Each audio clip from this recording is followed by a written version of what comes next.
lomba kegiatan balita sehat tingkat Kabupaten Banyuasin tahun 2019 dengan mengambil tema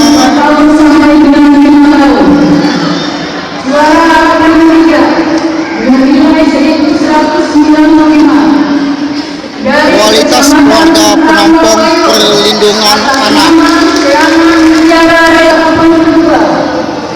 Dengan nilai 1.200 dari Kecamatan Banyuasin, Nayara Talita juara pertama dengan nilai 1.000 dan juara tempat 1 atas nama Farhan. Selanjutnya untuk juara ketiga dari Kecamatan Betul atas nama Syafira Putri Minati. Juara 3. Ini juara. Untuk juara kedua dari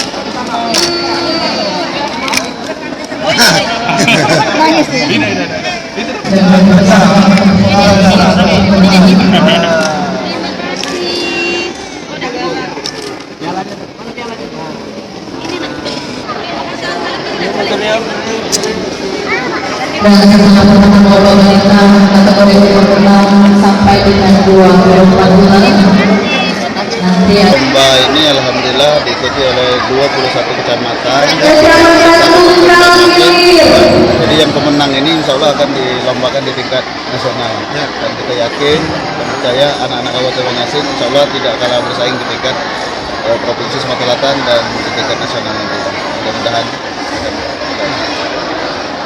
Oke. Kecamatan Banyuasin. Asupan gizi gimana? Asupan gizi itu sangat penting gitu. Kalau asupan gizi itu dia dari mulai di dalam kandungan. Jadi dari dalam kandungan ibunya saat hamil, saat embryo terbentuk. Jadi nutrisinya harus dijaga sampai dia lahir.